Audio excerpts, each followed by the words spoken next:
Good. All right, I think we are live. Um, Hello, everybody. I am joined here by Michael Leibowitz, back on the channel again. Today we're going to be debating whether politics is a legitimate branch of philosophy. Suppose you could give like a quick introduction to yourself before we get into it proper, if you want. Well, I host a podcast called The Rational Egoist. I consider myself to be a disciple of Ayn Rand. I probably, for a while, I didn't call myself an objectivist, then I was talked into it, but I'm not really wedded to the label. I'm more concerned with the ideas than with the title. And I'm looking forward to having this discussion.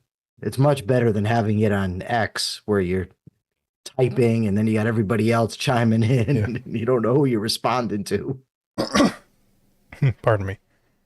But yeah, so I think this came about from I was in some manner of discussion where you asked me if my position was that politics is not a legitimate branch of philosophy. I think it was related to the open and closed objectivism thing, probably.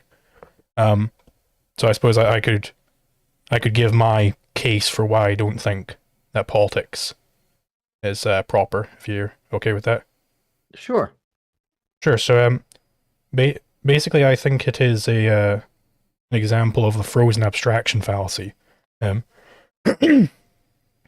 so like if we just look at how standard objectivists, Peikoff Rand would define politics. Peikoff has it that in an interview he did, what is it? Politics means what is right or wrong in terms of what the government does, what society does. Or in Opar, he says politics defines the principles of a proper social system, including the proper function of government. Yada yada yada. Even Wiktionary agrees with them. This is like the standard sort of understanding of politics is, well, what should the government be doing? Um, Now, I think that it's a specific theory that there should be even be a government in the first place with certain functions, and they are freezing that abstraction to the broader abstraction of politics. I could give also just an indication for anybody who hasn't heard what the frozen abstraction is.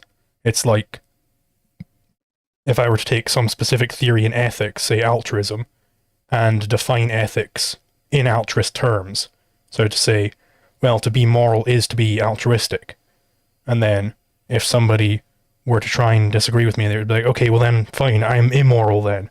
They haven't properly integrated their view because they're still adopting this snuck premise that altruism is morality. So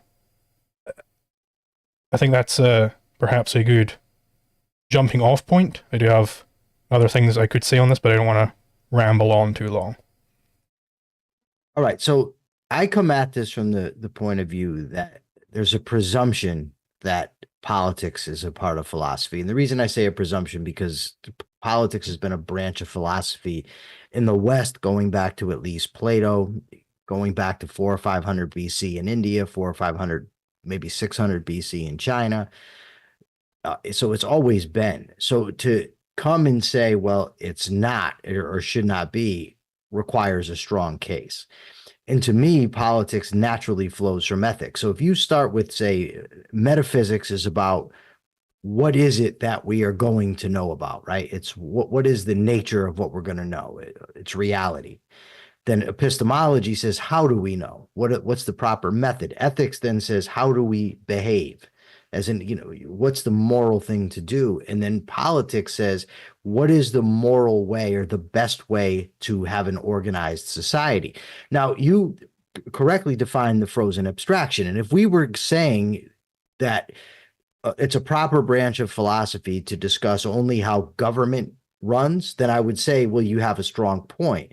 The problem is, even as Leonard Peikoff defines it, he says, and I'll just requote it, politics, like ethics, is a normative branch of philosophy. Politics defines the principles of a proper social system, including the proper functions of government. So the proper function of government can be a part of it, but I don't think it necessarily has to be. I think Lysander Spooner, Benjamin Tucker, Emma Goldman are anarchists all, but are still political philosophers. So I don't know that you have to include government in the discussion. The necessity is, how is society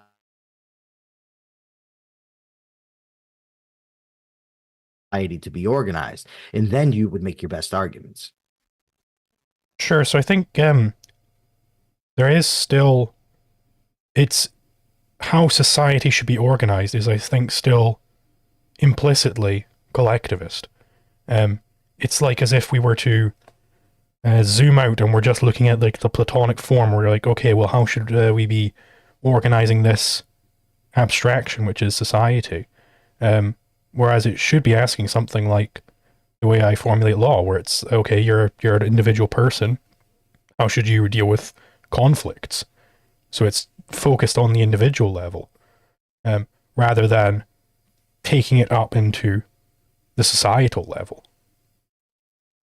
Well, the entire discussion, for instance, of individual rights only comes into play because we deal with other people. It doesn't, to say how society is organized doesn't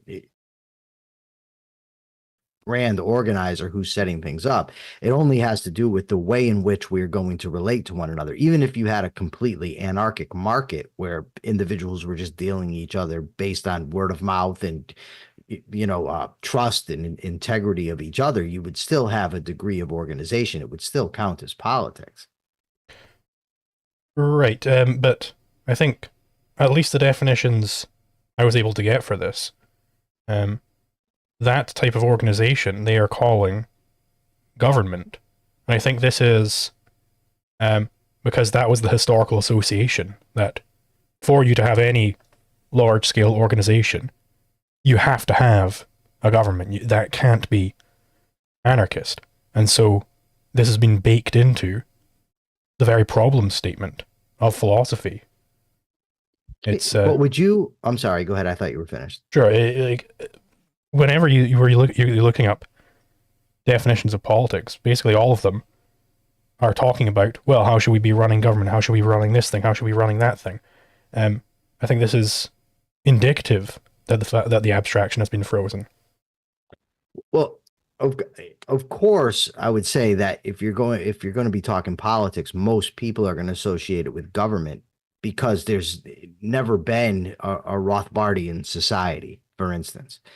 That doesn't mean that it preempts the entire field. Like I said, I mean, it was Lysander Spooner not a philosopher? He not doing political philosophy? Or Benjamin Tucker, Emma Goldman, Peter Kropotkin? They're all, in my view. Murray Rothbard is a political philosopher. I disagree with his political conclusions, but nonetheless, he would still have to count as political philosophy, as would Marx.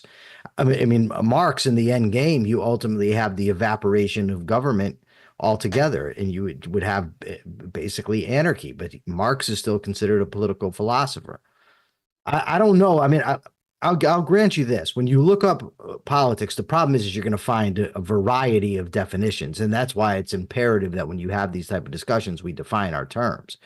And I think Peikoff does a good job of defining it. And just doing a cursory, research this morning, or rather this afternoon, into this topic, I could see that there are a variety of ways in which they define the issue. But I don't think that government necessarily has to be entailed in it. I think social organization, and by socially, you're just talking about the way human beings interact with one another, because we're not living on a desert island. If you're on a desert island, morality certainly comes into play because you have to figure out the best way to live for yourself. But once you are interacting in groups, you now have to figure out what the best way to interact with other people is. Sure. So I think if you want someone like Murray Rothbard or Lysander Spooner to be political philosophers, I think the sorts of definitions that I was talking about earlier, where it's, well, what should the government be doing? They have to be thrown out, which is what I was advocating for, is we throw out those sorts of definitions and define it in terms of the individual. And, the question would be, well, what questions do we have to ask with respect to individuals now that we potentially have other individuals around? And it's, the main thing would be conflicts. And I think things like trading and how you should trade with people, don't be a mean person to others. That all fits very squarely into ethics. I see the special part where you might need to have a whole study for it is law. It's the fact that, well, if I want to, you know, take your car and use it, but you were wanting to use it already, there's a conflict there. And how do we deal with conflicts? I think it's conflict is the important thing, which uh, brings up a whole new study. It's and I wouldn't, to be clear, I wouldn't put it as a separate branch of philosophy. I think it's just a subset of ethics. But then there is no more politics. There's no more room for it. Okay, so that's where we can, because you would agree with me that discussing social organizations in government or how government should run, whether there should be government, you would agree that that's properly a function in philosophy. Yeah. Your problem is if you define politics as how to run a government, you're basically automatically excluding by definition any anarchist theorists. Yeah. Okay, I don't have an issue with that. I think that I'm basically in agreement with that. Now the question becomes, should there be a separate branch of philosophy to deal with social relations, social organization? And the question becomes, is that different enough from ethics to warrant its own branch? Hmm. And you say no. Yeah. So like I think one reason why I would be not wanting to separate it into a different branch is because it sort of signals, at least this is the way which I've seen it signaled by others, is if you have ethics and law as just two separate things, then there becomes the problem of, well, yeah, I'm breaking the law, but I'm still doing the right thing. Um, Whereas I think there is no such a thing where you are breaking the law, obviously proper objective laws. I think there's no such a thing where you can have a virtuous crime. And that's why I'm very strong in the camp of law is a subset of ethics. And then, obviously, if it's a subset, then it's not going to be a separate branch. I think just conceptually, that communicates different information if you're separating it like that. But as an empirical fact, there's un Oops. So we seem to just lag out there. oh, sorry. As an empirical fact, there are unjust laws. So I would say that um, those are not laws. Those are just some guy said, "Here's what we're going to do." Now he's calling it a law. It's children pretending at law, but I don't think it's proper law. I think law is objective. See, that would be an example of a frozen abstraction because you're saying that only law as defined this way is law and all other forms aren't law. But that's not how the law has been conceptualized throughout history. The Hammurabi Code, for instance, would be an example of law. Moses is called the Hebrew lawgiver. That's how law has been conceptualized.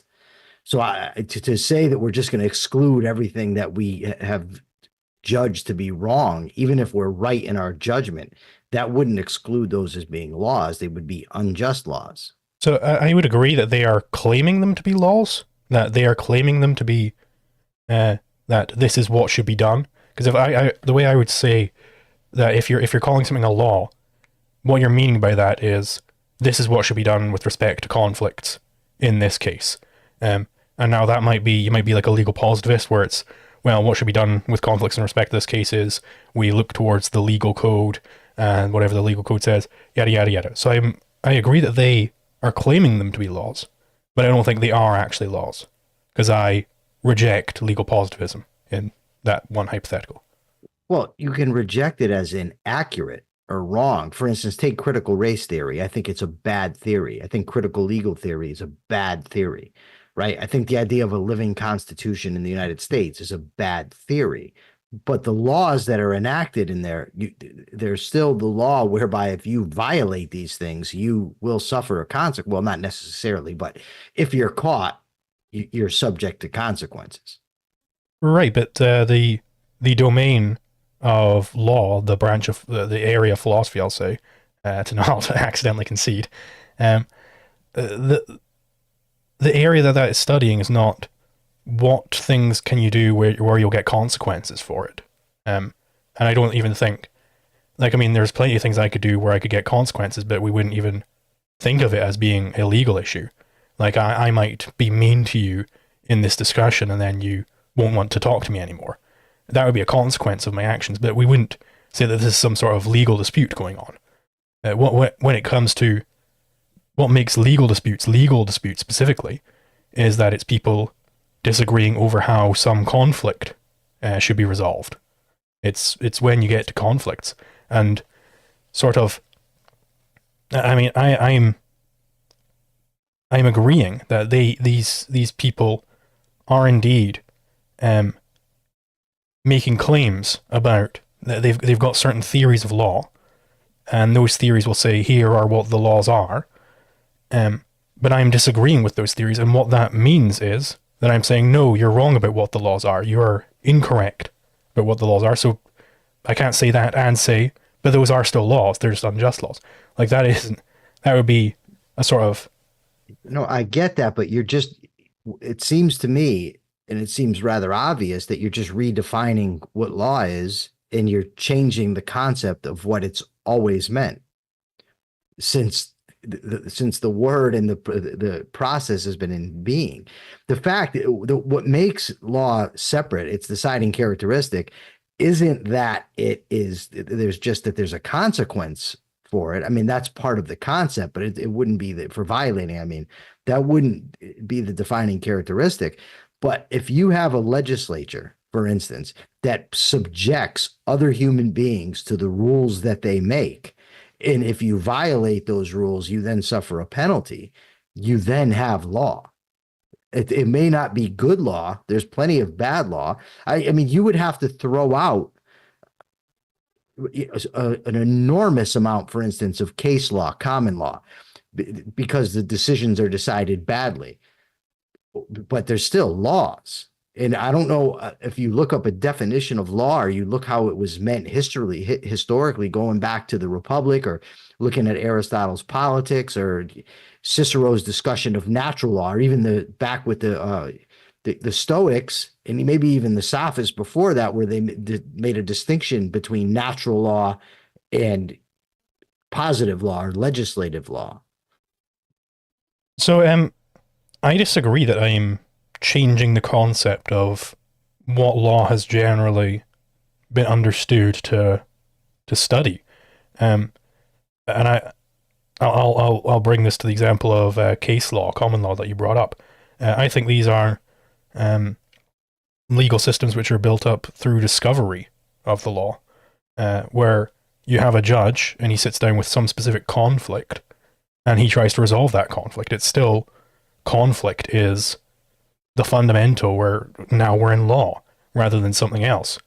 And that's what my definition of law is. It's the area of ethics which deals with conflicts. It's judge says this is what should happen here. Yes, but in common law or case law, if you're in the United States, for instance, and you have, say, a district court rules a certain way, then the circuit court overrules that court. Then the Supreme Court upholds that. Now you have case law. That doesn't mean that they've decided correctly.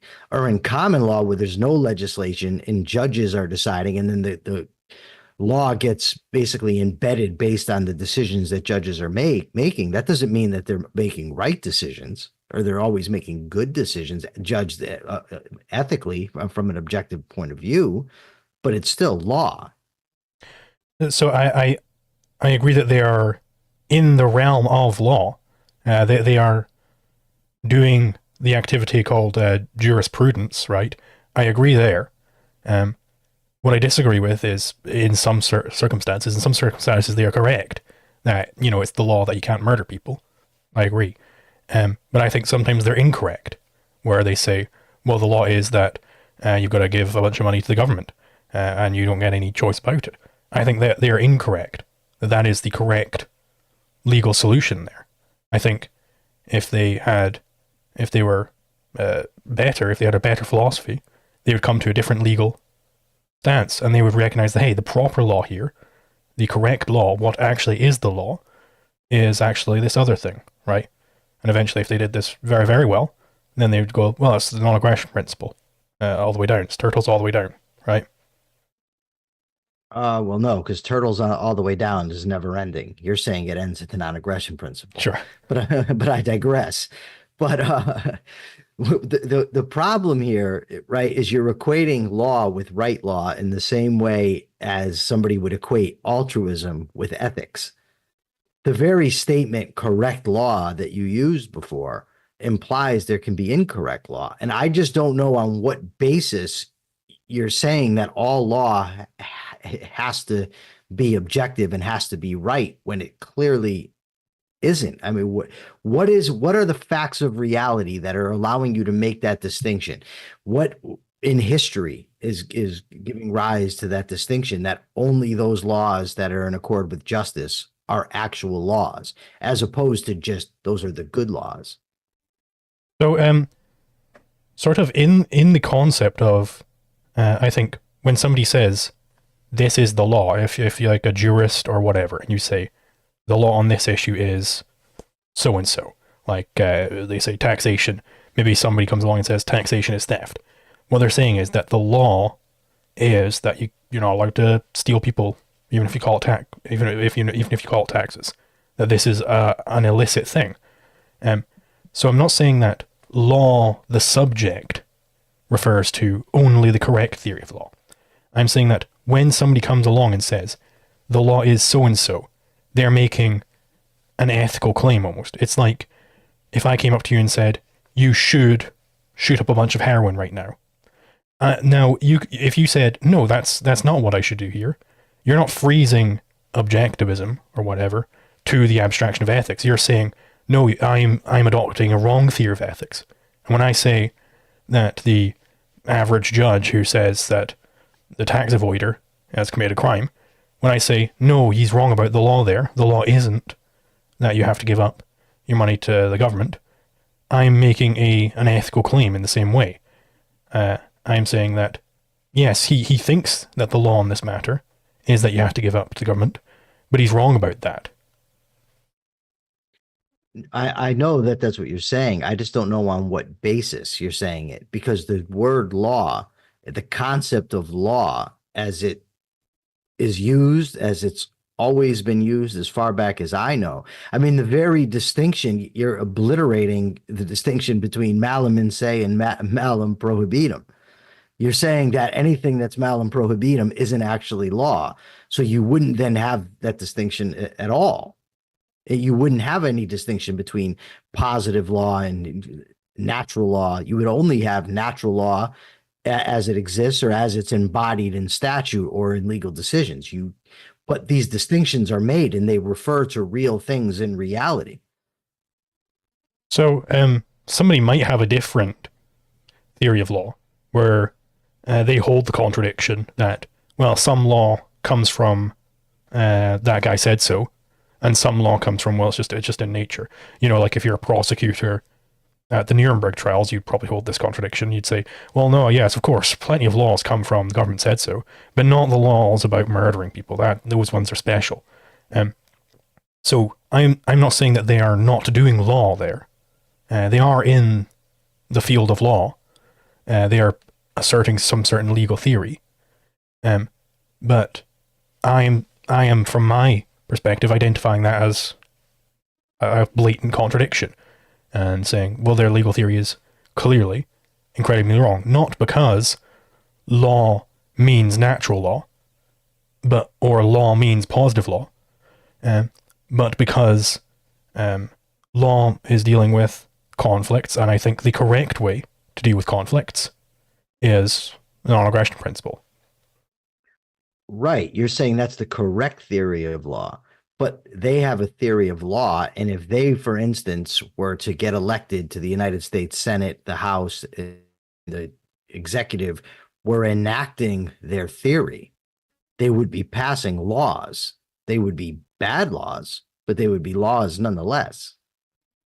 So Otherwise, it's hard for me to understand how would they even be doing philosophy of law or jurisprudence if their laws aren't actually laws.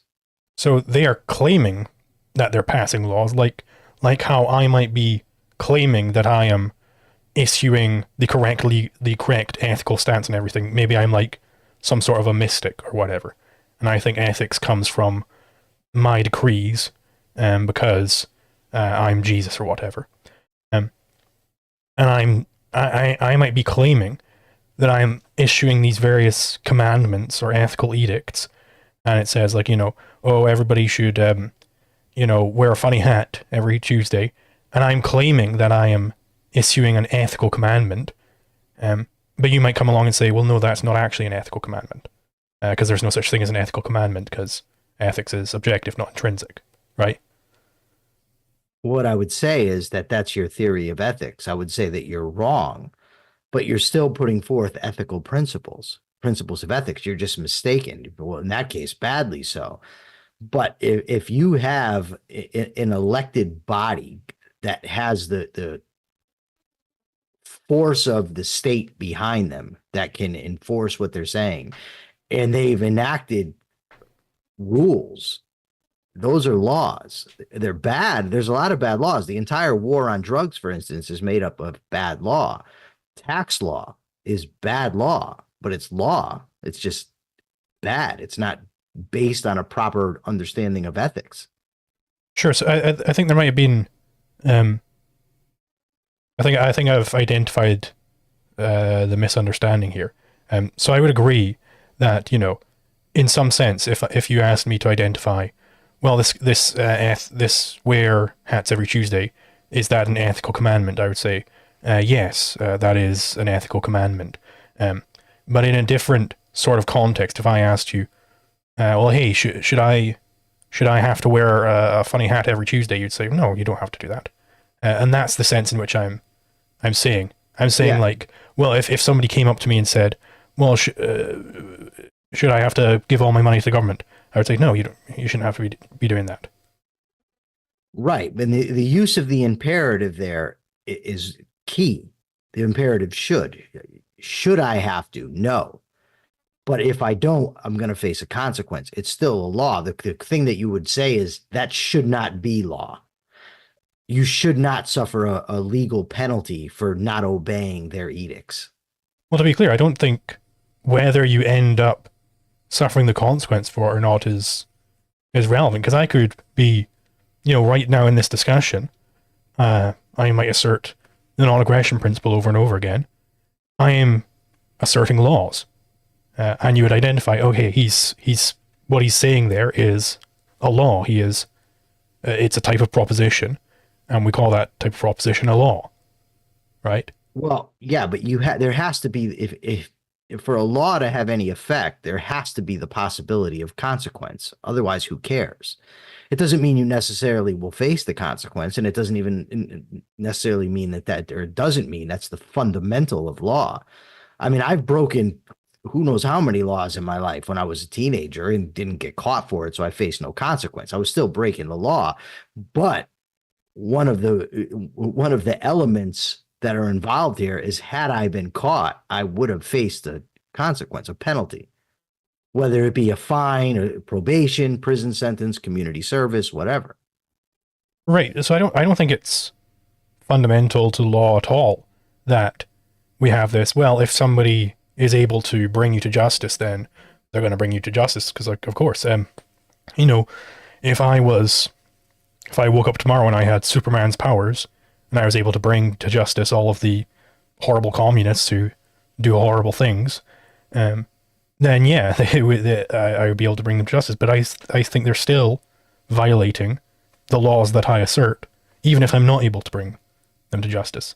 I don't think that is necessary for it to be that this type of statement is called a law. It's like in ethics, it might be the case that like you could do something bad and you do it really secretly, so nobody finds out about it, and maybe you don't lose any reputation over it or whatever. You're still going to find that you get some sorts of consequences because reality will push back against you. Reality is going to avenge itself if you're like, say, you know, evading left, right, and center or whatever it is. And I think the same thing is true in law, and that's why it's a subset of ethics. If you're breaking the law, you're not going to live a good life. But there has to be, in order for a law to have any effect, a potential consequence.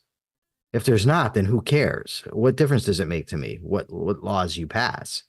Not you in particular. I mean, a government or an anarchic community, wherever. If there's no consequence to breaking the law, then I don't care. I mean, Right. whatever. You're assuming a certain sort of consequence, namely that I'll be able to come over with a bunch of billy clubs and like throw you in a cage or No, no, whatever. no, no, no. I'm saying there has to be a potential for the community, whatever amount of people are being governed by this law, right? If it's 5 of us in an anarchic community, there has to be something. Maybe I have to pay a fine. Maybe I have to do a prison term. Maybe I have to wash your car.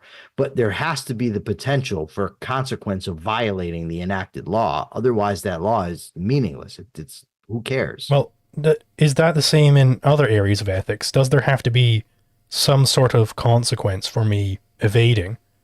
Consequence in the terms of somebody's Yes. going to punish me. There has to be the potential. And what I mean by that is this: if you violate ethical principles, right, I might be able to lie to you and get away with it, and there'd be no consequence at all. But we know that in principle, I'm acting against my interest by being dishonest, meaning there's this very real potential that I have a negative impact on myself by engaging in that behavior without the idea of acting in my own self-interest, meaning having productive consequences for engaging in a behavior, or negative consequences would be the unethical if it's a negative for myself, then you wouldn't need ethics. The whole reason you need ethics is because there's good and bad consequences to your actions. It doesn't mean you're always going to suffer the bad consequences. It just means that you're acting in such a way as to raise the probability that you're going to suffer such a consequence. Sure, and I think the same sort of consequences, potential consequences, are true of law. Like even if it's just you and me on the desert island, where let's say you would be able to overcome any attack I might do against you. So you don't want to fight or whatever, and you maybe secretly start stealing things out of my hut, and maybe I don't notice or whatever. I think that it is, even if I couldn't, cage you up or force you to do something, even if I couldn't overwhelm you with force, there is still potential for bad consequences for you in the future. I think you shouldn't be engaging in those crimes because maybe I find out and, I'm producing all of the things you want, and I'm just like, well, screw you. Atlas Shrugged washed up on the island last week, so I'm going to stop now. And then suddenly you've lost any sort of trading relationship you might be able to get, right? Yeah, I could suffer a consequence in that way, but it wouldn't be a legal consequence. And that's why, well, one of the reasons anyway, that politics and law, because it becomes a separate subset. Because in the type of situation you're talking about, I'm behaving in a certain way, and then there's a reaction, whether it be from the environment or maybe one isolated individual that I'm dealing with. But in law, that it's a different thing, because you have now a group of people that have enacted a law, and you have that same group of people or somebody at their behest who's going to enforce the law. You have human beings that are putting themselves on the side of this law to basically force its consequences in a way that it does happen naturally, just not in the same way, because you don't necessarily have human beings that have to do it. For instance, if I steal from you and now you're not going to trade for me, that might be a natural consequence, but you're not coming and punishing me directly. You're just withdrawing from me. Right. It's not the same sort of dynamic that happens when you break laws. And that's sort of what I was getting at. I don't think that the type of consequences you have to suffer for a given statement to be a law, for us to identify a given statement to be that's a law. I don't think the type of consequence has to be me and my friends will come over and force you into some punishment. I don't think that is included in the concept, because if I mean, this is just based on the way I define law. It's the area of ethics which deals with conflicts. Nowhere in that does it say that, well, you've got to have, somebody coming along and forcing this person into some sort of punishment. Like, so from where do you get this idea that there has to be what you deem legal consequences for it to be a Where I legal get statement? it, because, well, first, your definition of law, I don't know that that's actually the definition of law. You kind of tipped your hand by saying my definition. I don't have it in front of me right now. Unfortunately, my phone is downstairs charging, so I can't just go look up the definition of law. But even if I could, and even if it was exactly what you just said, that doesn't equate the concept with the definition. And the concept of law, going back to antiquity, always had a consequence for the violation. That's involved in the very conceptualization of what is taking place, that there is a consequence to it. And it doesn't need to be in the definition of the word.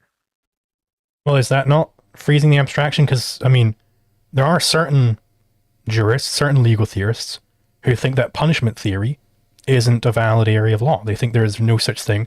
I mean, I think these people are crazy. I think that there is such a thing as punishment theory.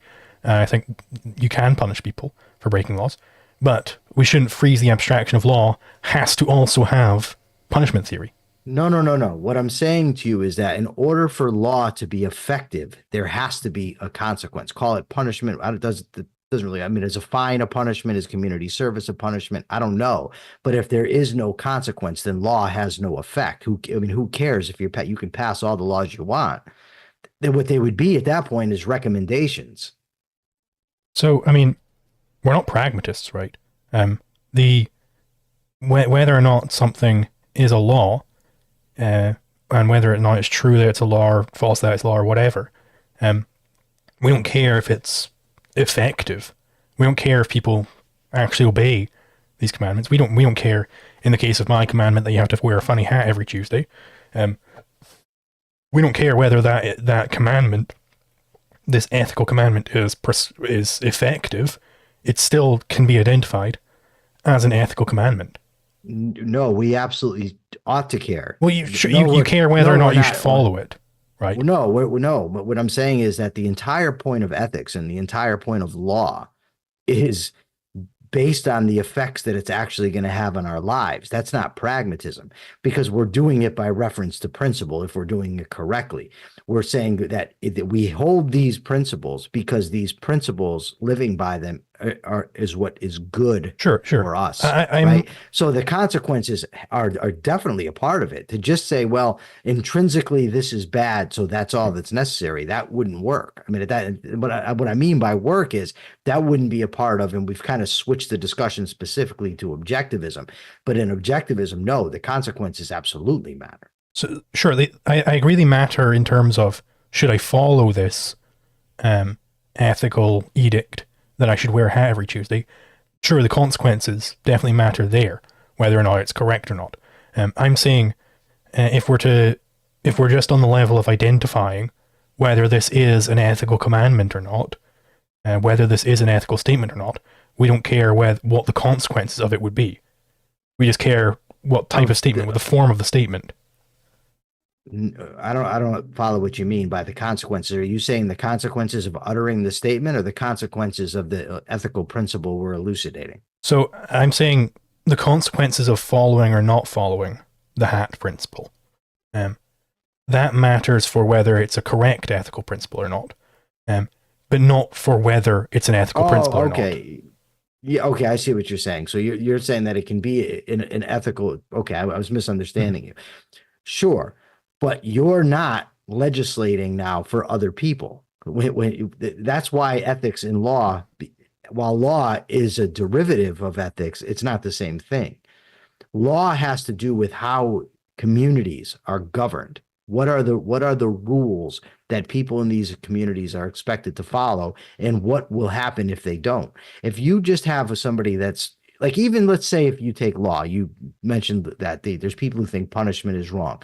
Now, what is the word? There's a word for this that I can't remember now. Not retributionists. They are I wish I could remember, but I can't.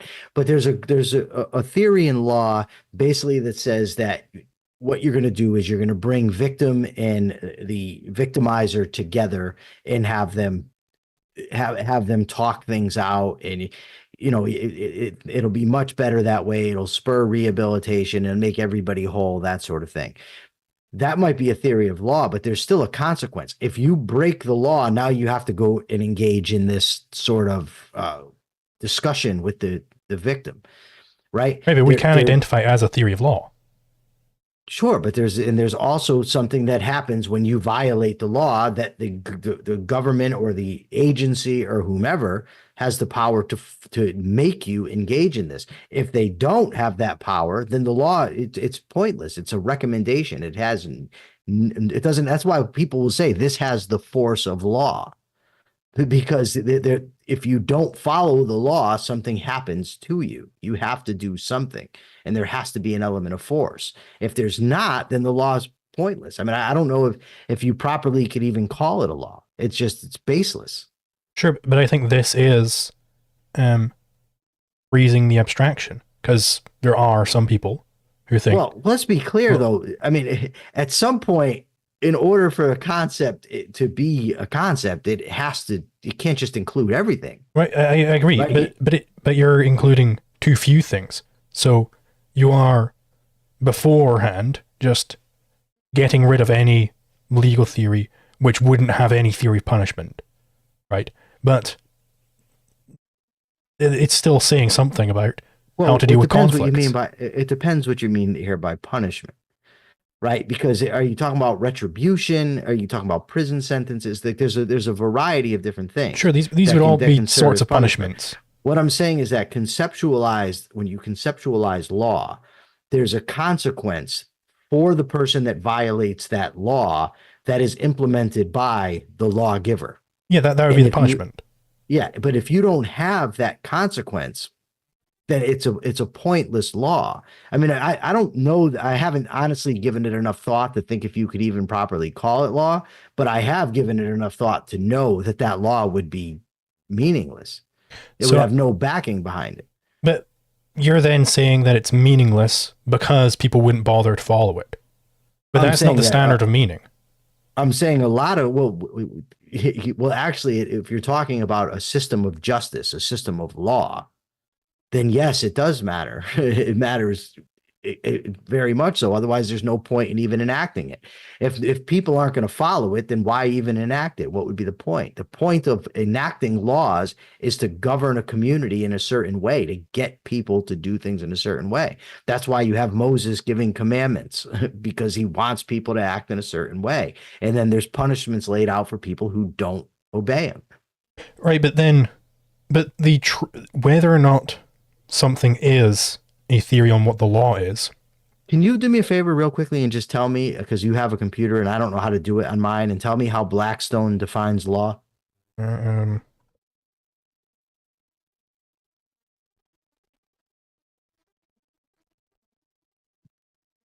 a rule of civil conduct prescribed by the supreme power in a state, commanding what is right and prohibiting what is wrong.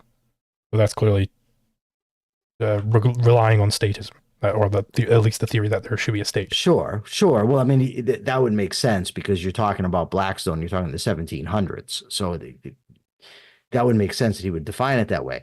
But I think that the key there is what it's prescribed and prohibited. And my point only is if you say Liquid Zulo can no longer comb his hair the way he does, he has to now get his hair cut in a mohawk. But then you don't do it, and there's nobody even yells at you for not doing it. Then what force does that law have? What is the point? Well, presumably, the person saying it is claiming that I'm doing something wrong or unjust, right? And I mean, like I've said this to many people, and many people agree with my legal theory and have started, stopped doing aggressive things because they're like, okay, yeah, I agree. I agree with your argument that this is a wrong thing to do, even though I'm not able to physically force them to do these things, because obviously the philosophy of the day is horrible.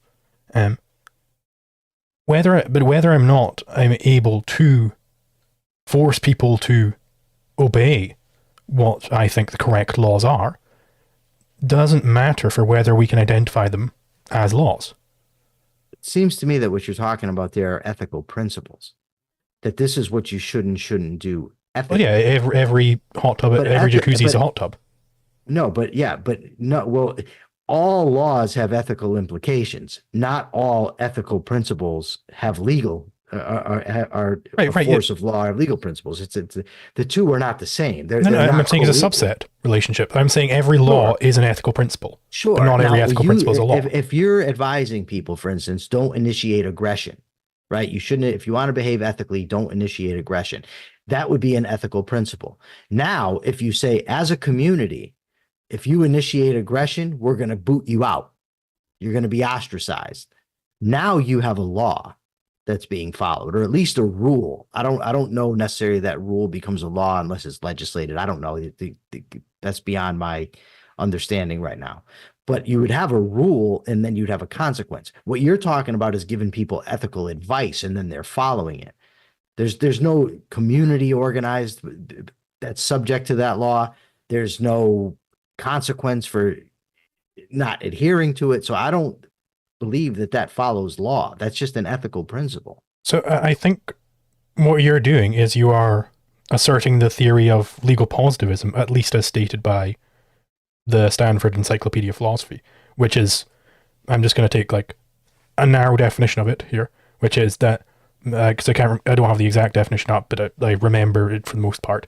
It's that law depends on social facts and not its merits. So you're saying that, well, it's not actually a law until people get in a community together and they could enforce it. But then that is freezing the abstraction of you're taking No, legal because positivism and saying that's what law is. no, I'm not, because legal positivism, from what I understand it as, is the view that there's no correct principles by which you can enact law. That whatever the legislature happens to do, that's the only law that can be relied on. I do think that there's a natural law, but when you say natural law, you're qualifying the term law by definition. You're putting a qualifier ahead of it. And I think that in order for it to be correct, legislated law ought to be in line with the natural law or be based on natural rights principles, right? But even if they're not based on natural rights principles, it's still law. Like you understand what I'm saying? But in a legal system, or in a legal organization, in order for something to have law, there has to be consequence. Natural law is, like I said, that's natural law. That's not what we've been talking about here. Sure, but then you're still saying for something to actually be a law, for a law to actually exist, well, that depends on consequences, which No, is what I'm saying is, in order for a law to have any meaning or any impact, meaning, yeah, right? by that I mean that there would be 0 point in legislating a law for which there was no consequence. That's what I mean by meaning. It would But be oh, nothing. It would not matter. consequence in what mean? Because I think there are consequences of No, publishing no, my I'm legal saying philosophy, for no, no. instance. I'm saying what I'm saying is a consequence that's implemented or inflicted by the governing body, Right, but then not a but then natural law does consequence. depend on social facts. That is Well, the legal well, positivist thesis. well, hold on. No, but law by necessity, it rights is dependent on social facts. Of course, you don't have these things. Don't even That arise is the legal positivist outside. thesis. Well, that no, because legal positivism is a lot more. I understand that when you just look at the definition, yes, but legal positivism entails that there is no correct way to enact laws, that there is no correct theory, or rather, there is no objectively right laws. It's just whatever happens to be enacted. I understand that, but just looking at the definition doesn't But say that, but that's what legal positivism is. But outside of social relations, there's no need for laws. There's no need for even the concept of rights doesn't even arise outside of social groups. so, I mean, can I just read for you from John Austin, English jurist who is purported, at least by the SEP, to be a legal positivist? The existence of law is one thing, its merit and demerit another. Whether it be or not, whether it be or, Jesus, these early English writers are horrible. Whether it I be know. or be not is one inquiry. Whether it be or be not comfortable to an assumed standard is a different inquiry. So he's at least saying that yes, law might have certain merits or demerits, but whether it actually exists, that depends on social facts. Right. The problem is you're quoting a guy. I don't know when he wrote that. Who's 1790 to yeah, 1859. yeah. And it's one 1832, there we quote go. that I don't know the context. I just know that legal positivism is based on the idea that there is no natural law. That's what I know. So you can have legislation that's based on natural law, and that legislation would still have to take place in a social realm, but it would be based on natural law. Whereas legal positivism also has to take place in a social realm, like all law in this context does, but it's not based on anything outside of itself or outside the arbitrary will of the legislator. But okay, so what would be the meaning of a natural law for you if you think that for something to be a law, there has to be consequences in the specific term you're using? What I would say is that natural laws, for instance, I would equate, or I don't know if equate's the right word here, but what things am I justified in prohibiting other people to do where I would then have the right to use force against them? It's so, for instance, if you are in our group and you're not initiating force against anybody, you're not stealing from anybody, nobody then has the right to compel you to do anything, to give them your money, to pay for our defense, nothing. You don't have to do anything. Now, if you come to me and steal my stuff, now I have the absolute right to retaliate, and anybody within my community would have the right to use force against you to prevent you from initiating force against another. Those are natural rights, natural law, and that's what ought to be codified in a legal system, whether it be through common law or through legislation.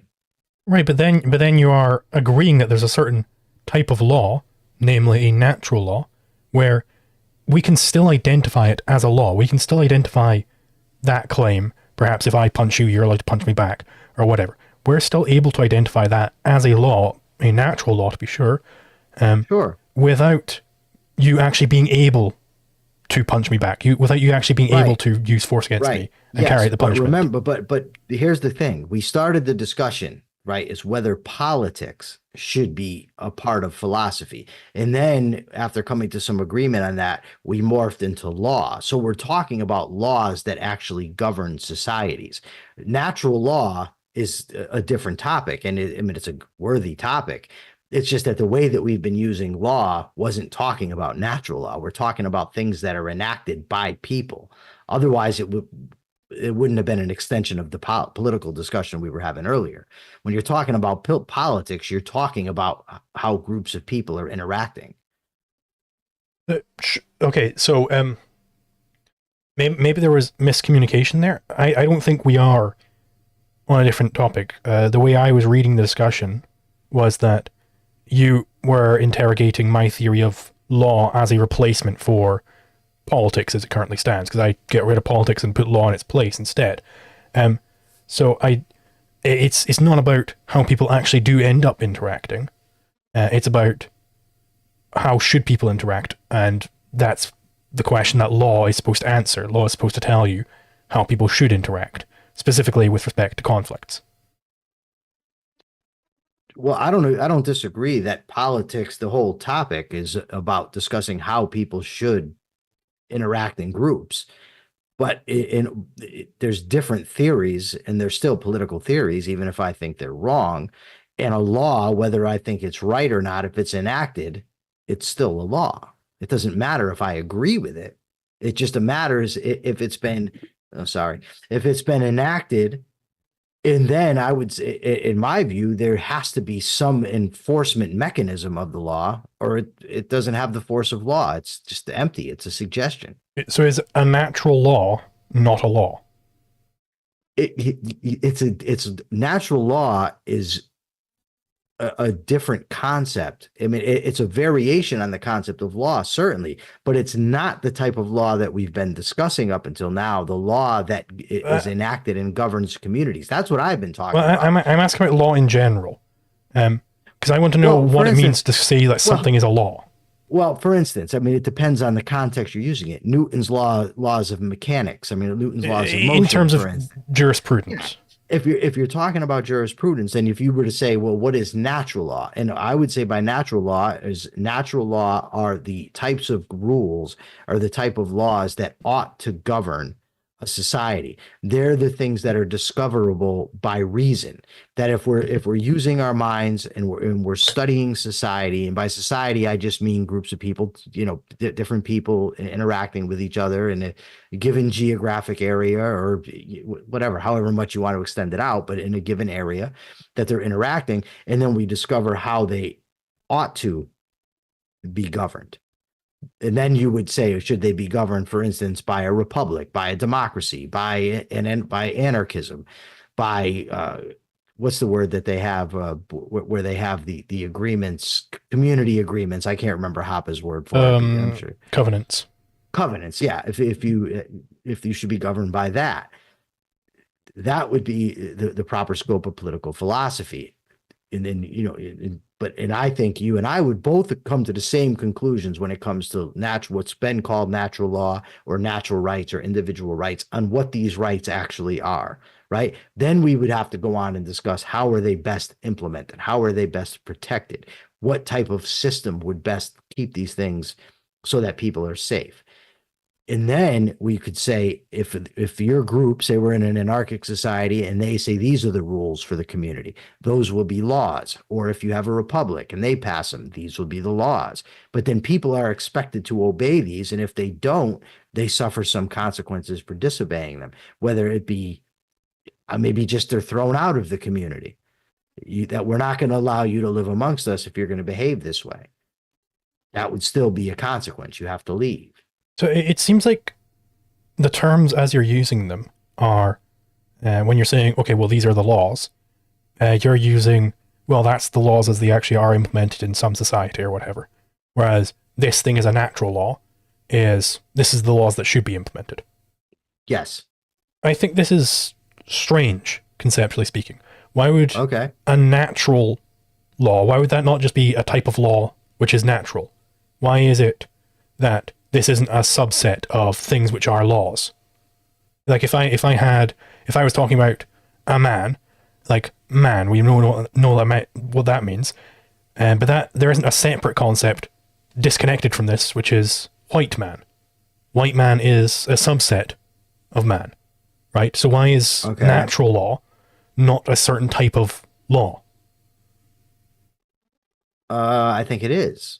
I think natural law is okay. Well, so if natural law that should be enacted. If all our disagreement here is about is if natural law it can still be a subset of law without there necessarily being a consequence, then I have no problem. I would agree with that. I'm talking about the laws that actually govern communities.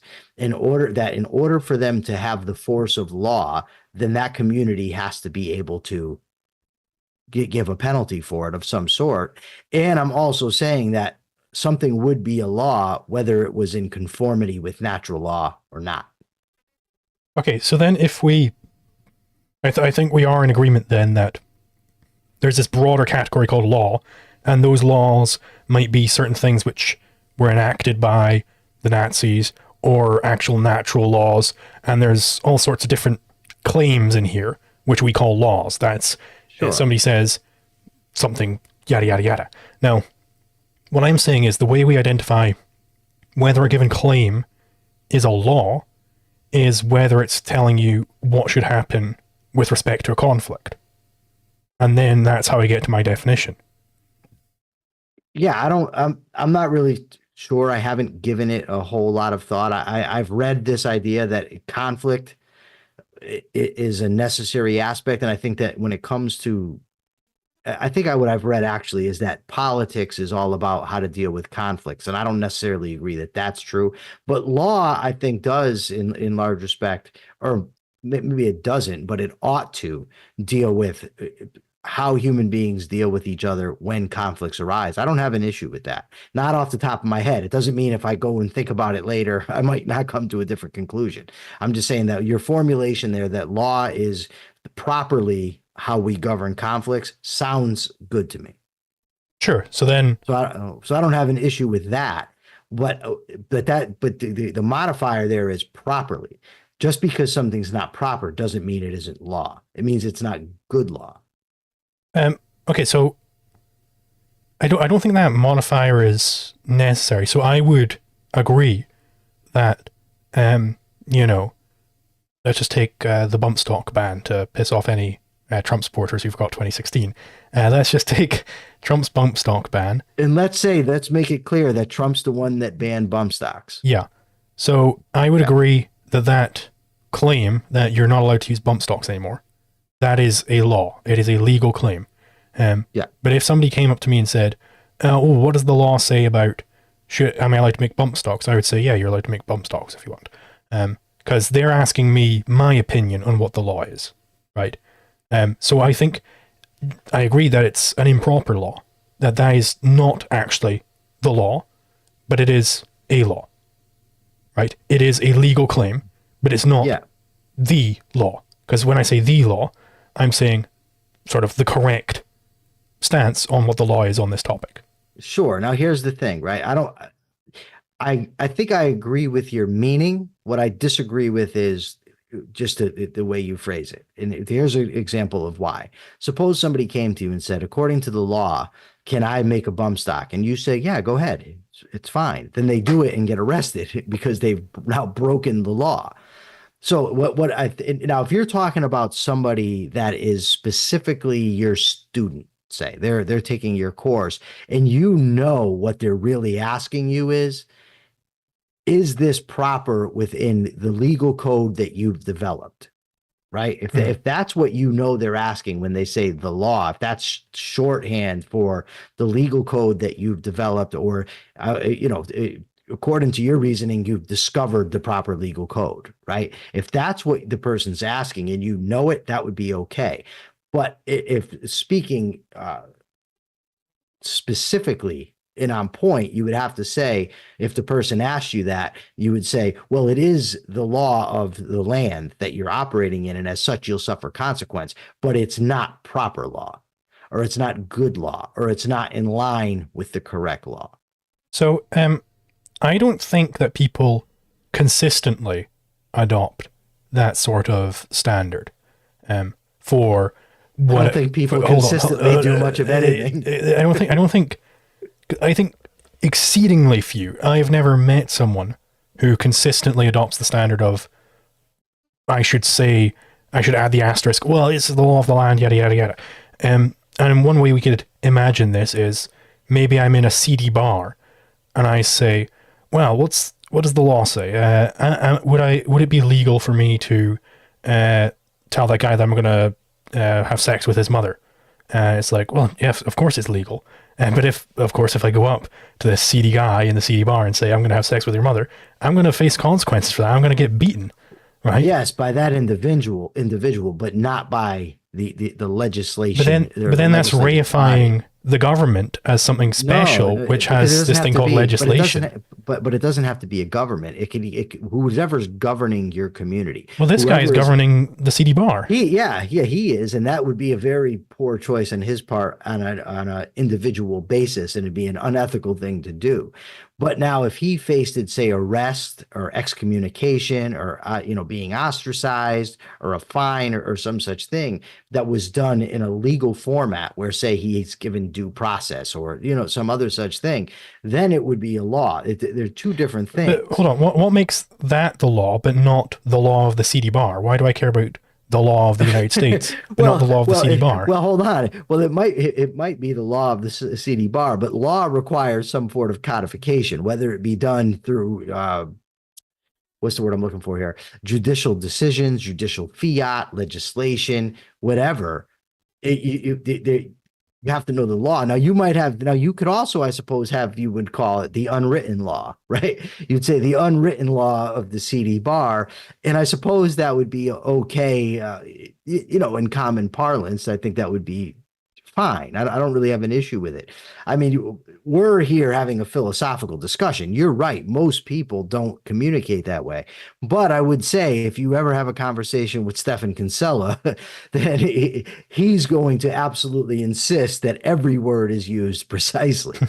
And I'm okay with that. And I'm also okay with, just having a freelance discussion as long as we know that that's what we're doing. And I'm okay. Like, I don't mind if somebody comes to you and says the law and they know what you're talking about within it, doesn't really matter. But it matters in philosophical discourse that we have some sort of precision and that we figure these things out. And how is law used? How is it? Maybe it's used metaphorically, as in the case of the law of the bar, or maybe it's used actually, very literally, as what is the law that actually governs this area or this place, this community. Sure. So I think we're basically in agreement on this topic, but I just want to clarify that what I was sort of trying to indicate, the problem I was trying to indicate with, well, I've got to specify, I've got to change my language on, well, Trump said no bump stocks, is that, there could be however many various different groups and, gangs who are going to punish me for various different things. Like maybe I'm not, maybe it's not against the law for me to piss off like a local councillor, but he might really make my life horrible for doing that. Sure. Like, Sure. it might be like, have you seen Cape Fear or something? Where I haven't, but yeah, I should. oh, it's a great movie. Like some guy gets pissed off with his lawyer and he starts like harassing his family and goes really, really far with it. Like maybe it's not against the law for me to piss this guy off, but he might really make my life miserable for doing it. So I'm getting some sort of consequence from that. So properly speaking, that is a sort of law. But why don't I have to clarify all these asterisks for all these different things? Why do I have to just clarify it for the government? I think it's because it's reifying the government in some way. No, it's not. No, I think that we should use clear language. Again, unless it's understood that we're just discoursing. And even then, I mean, to be honest, I like to be clear in my communications. I don't like to be misunderstood, even by people that I'm friendly with. Right. So in that case, it's, you're talking about somebody just coming, I guess. I'm just trying to think this through. Just because you suffer a consequence doesn't make it law. But if there's law, there has to be a consequence to violating it in order for it to have any kind of force. That's basically what I'm saying. And you're right. I mean, ultimately, you and I are agree on many things in here. We both have the same intellectual forebears in large part, so it would make sense. And and what else can we do but nitpick and disagree over small things? Otherwise, it wouldn't be very much fun. I'm interested in this claim that facing specifically a sort of consequence where it's somebody coming over and punishing you, yada yada yada, where facing that sort of consequence doesn't imply that you violated a law, but having a law implies that you face that sort of consequence. I'm curious about that claim. Why is it not an if and only if? Why is it not every time you face a consequence, consider then you this. violate a law? Did you see Mike Tyson smacked Jake Paul in the face? Yeah. Jake Paul stepped on Mike Tyson's foot. He smacked him in the face. It's not against the law to step on Mike Tyson's foot in a boxing square off like that. He still suffered a consequence nonetheless. It's not against the law, for instance, to walk down the street in a bad neighborhood, but you walk down that street at night in that bad neighborhood, you might get mugged. And it has nothing to do with law. It might just be somebody wants your money. So they mug you. But then what is the meaning of the general term law, where it might be a natural law, or it might be some other thing, yada, yada, yada? Like, what does the general term, what does it mean to say this thing's a law? That's a good question. And if I were to say, I would, law, I think, has to do with the rules that govern human societies, right? Now, when you say natural law, I think you throw in it. I don't know if it warrants an entirely different concept than law. I'm not sure. I haven't done an abundance of thinking on the subject. But natural law is the discoverable law that ought to govern human societies. And so there's I don't know if natural law properly is just a subset of a broader concept law or if it warrants its own separate concept completely. I haven't, like I said, I haven't thought about it in detail, but I do know that there's a difference between natural law and enacted law.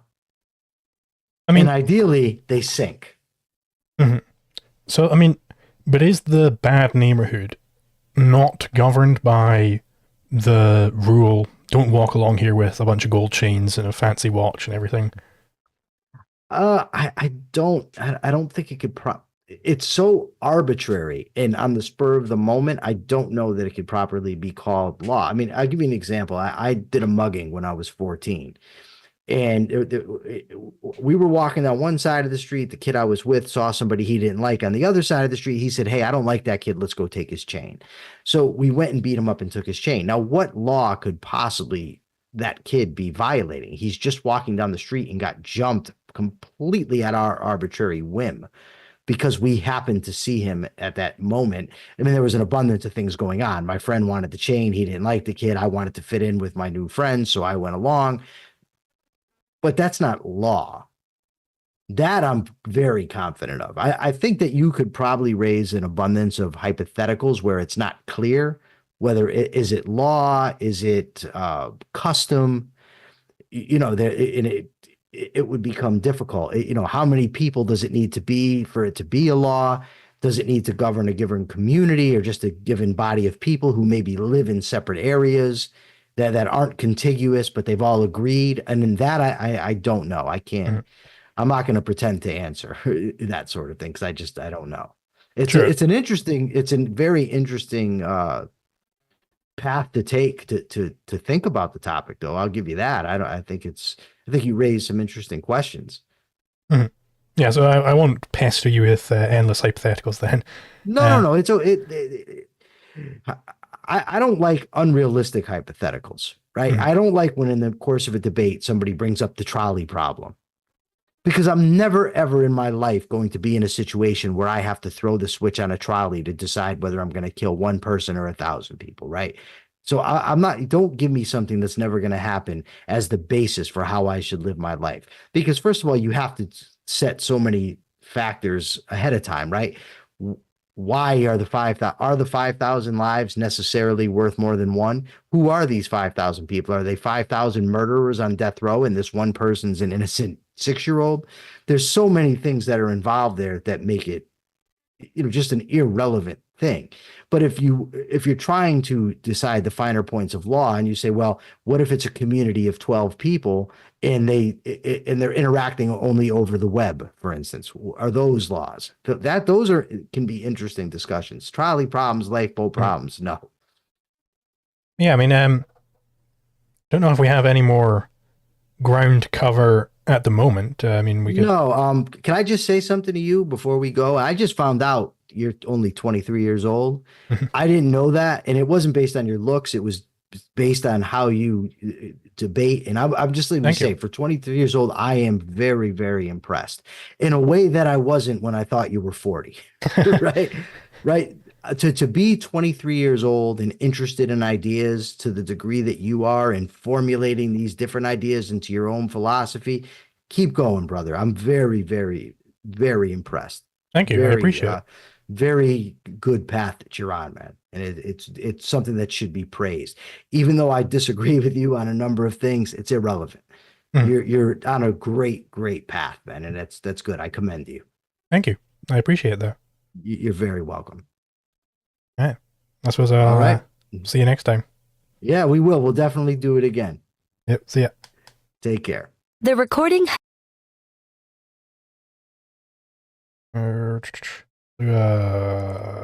Post debate discussion. Discord. Discord.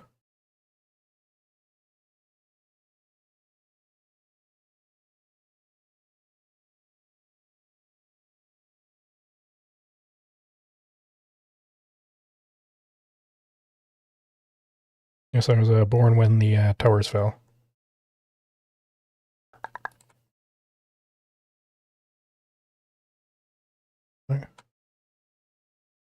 Yo.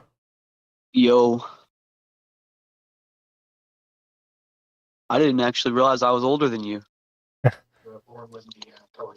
old are you then? 24. Yeah. Here, I'm gonna mute the stream. Yeah.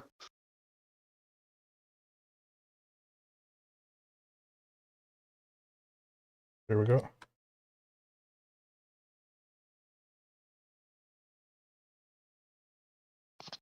Yeah, I'll be right back. I'm just gonna go to the toilet. Yeah.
Yo.